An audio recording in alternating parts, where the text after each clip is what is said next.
When building latrines in emergency situations, the choice of materials we use is critical to ensure that people actually use the latrines that we build. Such materials should be durable, appropriate to living conditions, and afford maximum security, privacy and dignity for our users. Once again, we ask Andy Bastable for some top tips. In most emergencies, the latrines are made of plastic sheeting for the superstructure. This is really common because it's cheap, it's easy to get hold of, available in most countries, and it's very easy to construct. However, after a very short time, people make little holes in it so they can peek inside. It gets ripped, natural damage, and it gets stolen, of course, for people's shelters for waterproofing. So we can pretty much guarantee that after 3 months, plastic sheeting latrines won't be fit for purpose. The problem with this type of thin, flimsy plastic sheeting that you might buy locally in the market is that if there's any natural or artificial backlight, then you get a silhouette of the person in the latrine doing their business, and how undignified is that? What a total lack of privacy.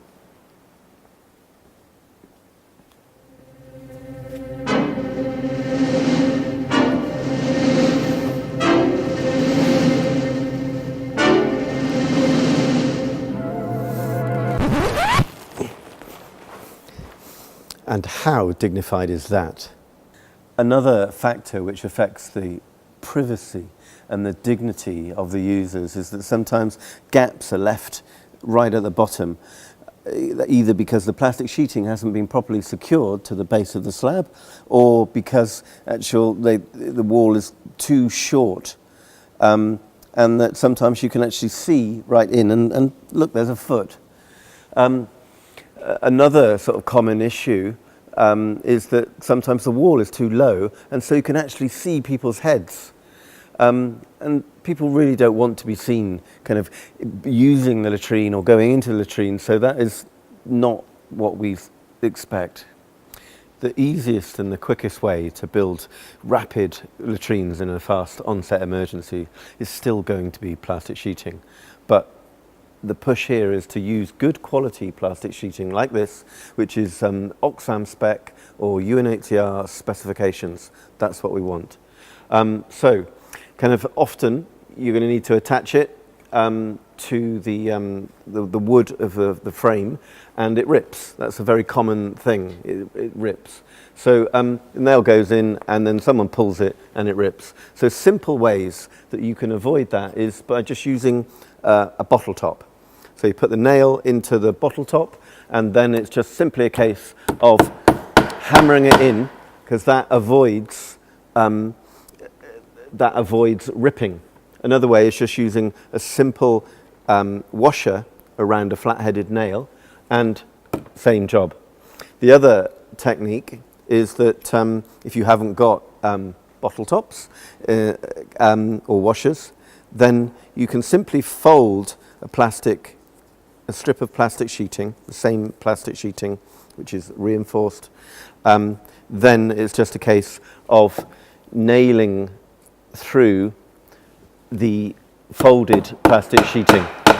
Yeah, and then you have a firm attachment that is much less easy to rip.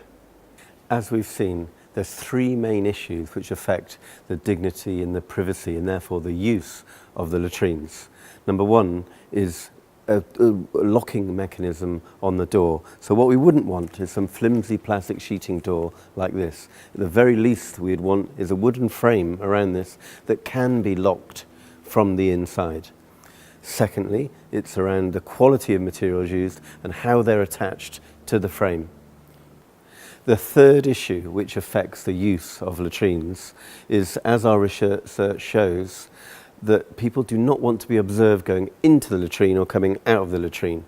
So a solution to this is to have a simple screen that you can put up to make a barrier in front of the actual door to the latrine, and also not to have latrines in busy thoroughfares where it's very obvious what people are doing if they're going in. Again, these are simple solutions that can be implemented to ensure that more people use the latrines that we build.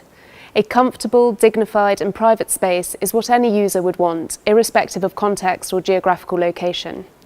Next time on Ask Andy, we'll be talking about the interior space itself and how it can be adapted to suit individual user needs.